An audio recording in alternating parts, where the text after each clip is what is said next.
Hello, welcome to the Oral History Project of Criminology. I am here to interview Elena Larrauri from Spain. We are in Porto, Portugal for the meeting of the European Society of Criminology. And we're going to talk about the life and distinguished career of Professor Larrauri. She is a professor of criminal law and criminology at the University of Pompeu Fabra in Barcelona. She has a wide variety of research interests that we are going to talk about here. She's a distinguished scholar, having been awarded a Fulbright Scholar, the Humboldt Prize.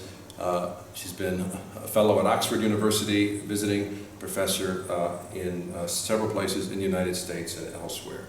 So this gives us a great opportunity to talk about her life, work, and background.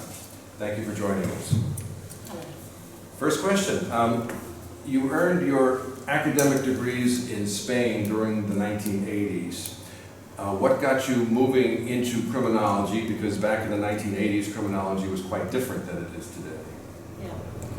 Well, I studied law in Barcelona, and studying law in Barcelona and in Spain was quite a dry subject. It was quite a formal subject. And we all wanted to know a little bit how this law was implemented, what were the consequences. We were, interested in all what we could call nowadays empirical studies. And this was impossible to do at that time in law. So in order to do some empirical studies, in order to have an idea of consequences and of social life, one had to do criminology, so to say. So this was, I think, the origin. A little bit, I like to study law, but I really wanted to get some empirical notions, some idea of what was it, the consequences of law. I got you. You've done a great deal of work on criminal records and background checks of individuals. What pushed you to move into that area? But that's the last part of my career, to tell you the truth. I mean, I really moved to criminal records thanks to Professor Jacobs from NYU. And this was just in one of my personal visits to New York. And we got involved in an informal conversation about criminal records. And it was somehow funny to see how different the North American perspective was with the European perspective on criminal records. How we always in Europe think that criminal records are something that are confidential, that are private, that nobody should know about. And this was an idea that Professor Jacobs could really not understand.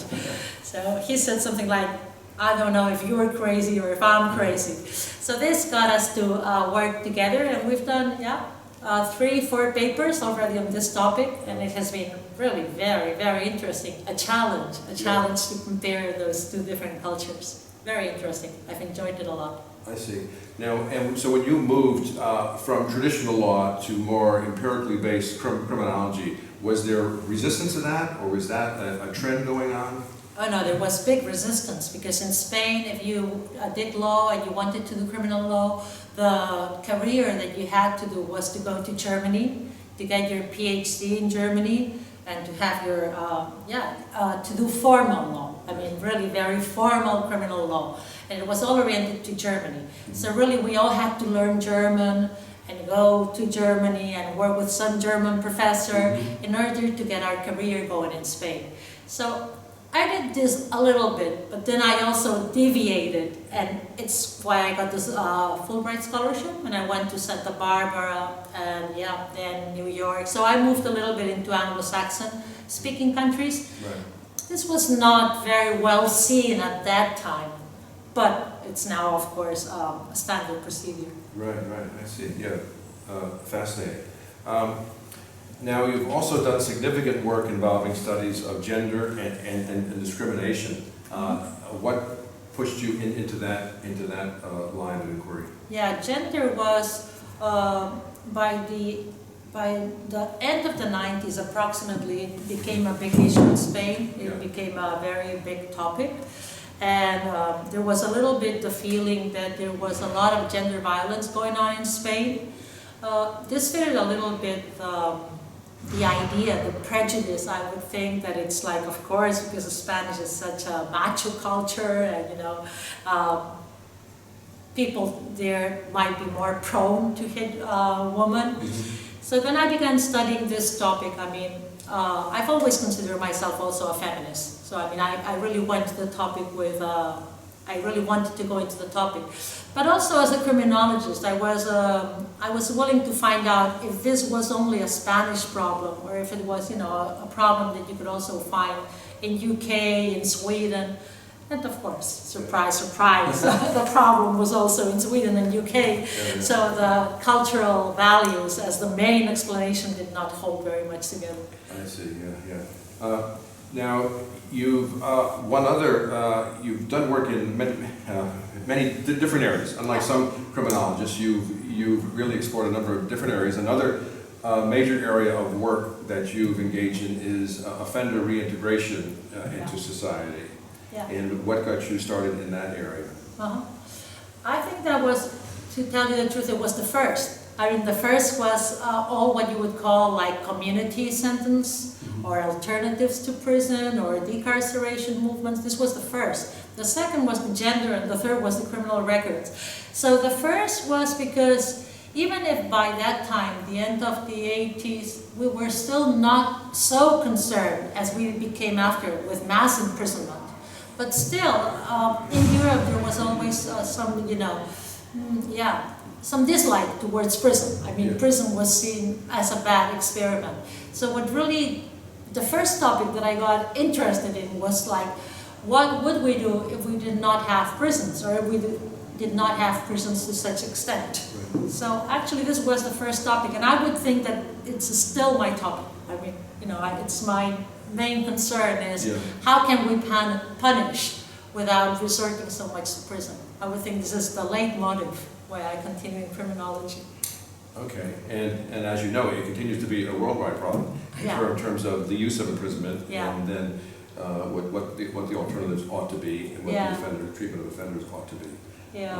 So despite a lot of progress, there seems to be a lot more that remains to be done.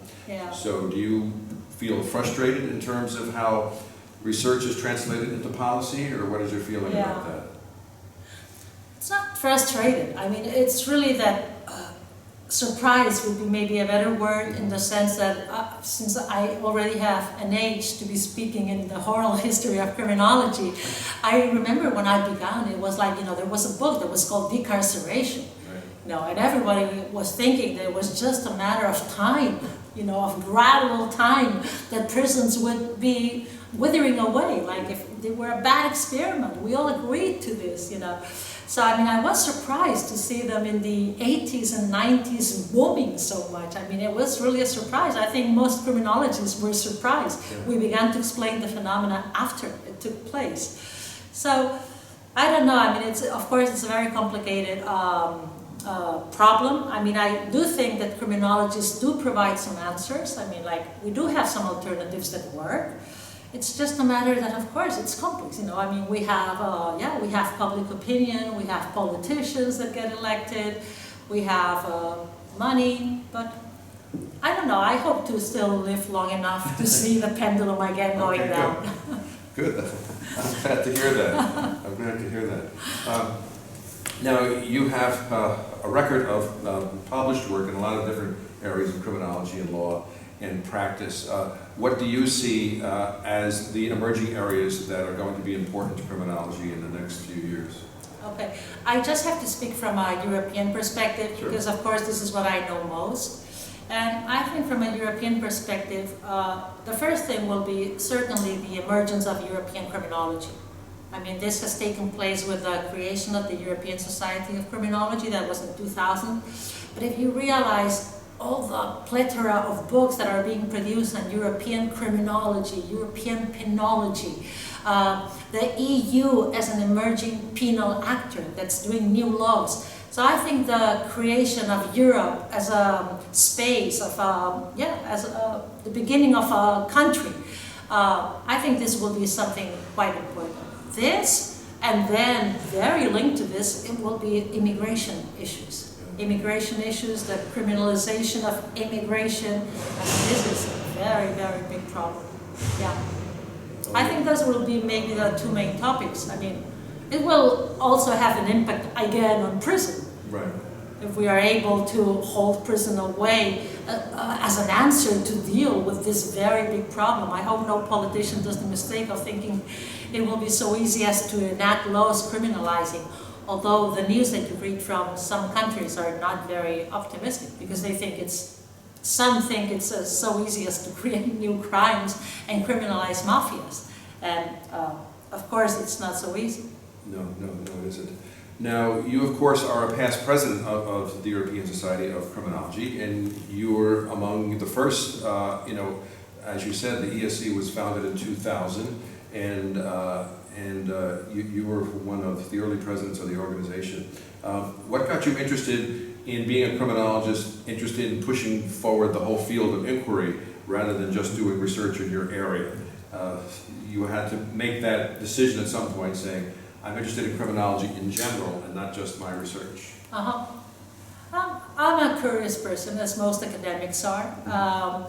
We tend to like to read about new topics, and as I said, European criminologists was very interesting to see what would Europe do, what would be the impact of all these meetings that we have. Say, for example, how the ideas of, especially and normally UK, travel south to Mediterranean countries like Spain or Italy.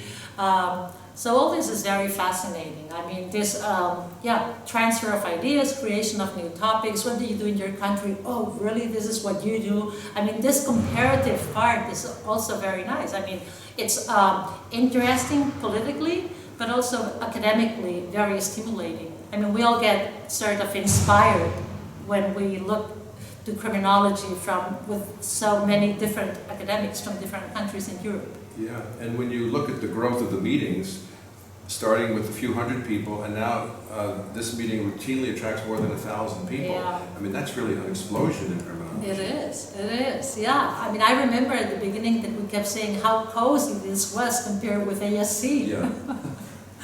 And maybe we'll have to say, well, it is. I mean, also it has to do, if I look from my own country, it's, there are many new studies, many new courses in criminology. I don't know, I think maybe this is also true for the States, but criminology is booming. So there's a lot of criminology, and criminal justice undergraduates. So say, for example, just of the Catalan part of Spain, there are 15 persons. I mean, and most of them are recently graduated students. Right. I mean, so there's so much new students, that this might partly explain the explosion of people coming to the Congress. I see, yeah, it is a really This has a backlash that we should be open about it, and that is there are many students studying criminology, but it is not at all clear how the labor market will absorb it. No, and it's this needs to be said, because it is a problem. I mean, students come and they think they'll be able to get some job, and it is not clear that our societies, European societies, can absorb all the criminology students. Yeah, it's true, because many of the positions are in the public sector, and the public sector is not expanding. Exactly, yes, exactly. Yeah, interesting. Now, your academic home has been in Spain during your career, yet you've made a number of interesting taken positions around the world. You've had invited positions as visiting professor, fellow, you're a Fulbright scholar, Humboldt Award recipient, and these awards have taken you to the University of Frankfurt, New York University, University of California, Berkeley, Oxford University, and elsewhere. Can you talk a little bit about the impact of these positions around the world that you've had? Sure. Well, the state comes first, United States, because that was the discovery of criminology. Yeah. I got the Fulbright scholarship, and I went there as a law student. I only knew I liked criminal law, and I came back as a criminologist. You know, I mean, I took classes, I was in Santa Barbara, and I took classes with very different people, political scientists, sociologists, ethnomethodologists, and it was quite hard for a provincial girl of Barcelona to digest all this new stuff, but it was very interesting. I mean, it really opened my mind. It opened a new window, and I was so happy and so thankful to the Fulbright scholarship. So this was the United States. Then there was Germany. Germany was because I had to push my career. So I had to go to Germany and I got the Humboldt Scholarship. Humboldt Scholarship is a professional scholarship, fantastic scholarship, very serious. And I was fortunate enough to work with Professor Hassemer. He was the vice president of the Constitutional Court in Germany, and a man who was open to sociology, to social sciences, to psychology. I mean, he did not object to me doing criminology. He just liked all these topics. So I spent there 2 years with him, and this was also very, very interesting, because it was always having, you know, a little bit in criminology and a little bit in criminal law. I mean, I really did not want to reject any of my heritage. And Professor Hassemer allowed me to keep both. Okay, do a little bit criminal law, do a little bit criminology. I know you like to go to the States. So it was a little bit like this. And the last part of my career is a little bit this New York, Oxford, where I went with criminal records. I worked, as I mentioned before, with Professor Jacobs in NYU. And then I got the visiting fellowship of All Souls. This is a magnificent fellowship. They take so good care of you. You don't have to do anything except study. And I enjoyed enormously a whole year in All Souls. Fantastic setting, really. Beautiful. And it was also great because criminal records, as I said, here is US and here is Europe. I mean, they're two very far, but UK is in the middle. And because UK is in the middle, I found that criminal records was also a very big topic there. I mean, they're very near United States. I mean, they do criminal background checks, they check on people for criminal records. If you have a criminal record, you cannot work in many positions. They don't expunge, they don't erase all the criminal records. So UK was, they had many court cases dealing with criminal records. I went to the Supreme Court dealing with a criminal record case. So I was really so, yes, it was a coincidence, but such an interesting one from an academic point of view that I really enjoyed it. So I did quite a few papers on criminal records in UK. Yeah. Oh, okay. So this was it. Fascinating stuff. Now, you've done work and made invited presentations in many different countries in Europe and around the world. You know, how do you account for this global interest in criminology? And of course, in your work, by you know the by such a wide audience, and is it different in Spain, or does Spain reflect what else is going on around Europe and elsewhere? Yeah, no. Okay, the thing that might be different is that I began very soon, as you've seen, to go to the United States. Actually, I went there at the end of the 80s. So I mean, in this sense, it is I am a little bit like a forerunner, I think you call it. You know, yes, I mean, yeah, forerunner, because at that time, criminal lawyers in Spain were still very fixated by formal criminal law, and this meant, as I said, going to Germany. Right. So, yeah, I mean, the fact that I went to the United States and began bringing new ideas like criminology, or that I kept going to UK or to the sea, this was a little bit exceptional. But as I said, I mean, they caught up very quickly, you know, I mean, they caught up very quickly in the sense of realizing that, you know, you can also learn from criminology and get a lot of ideas, and it's, yeah, many interesting topics. Sometimes it helps also to have a vision of criminal law. It's a little bit, we can join it in criminal justice system studies also. I mean, altogether makes sense. Yeah. You know, so we are still skipping one part that I think is very important, which is the influence of Spain to all South America. Because, of course, many people from South America speak English and then they go directly to the States. But many people from South America are oriented to Spain. So in this sense, also, there's a lot of criminology that goes from like Europe to South America, or you know, UK to South America via Spain. You know, so South America is a very important part of my history. Yeah, and it is understandable because the legal traditions in South America are much more similar to the Spanish, than they are to North America. Yeah, exactly. Or the UK. Yeah, that is interesting. Now, you've received significant recognition over the years for your work as both, you know, an elected and invited member to a number of international efforts. to improve penology and imprisonment, discrimination, reintegration.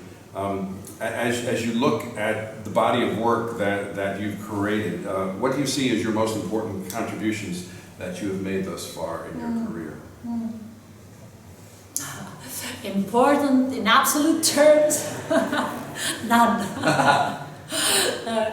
I mean, as I said, probably I've said some things about gender violence that were important at that moment in Spain, because I used to put the focus on saying, of course, gender violence is a problem, but only increasing penalties won't do.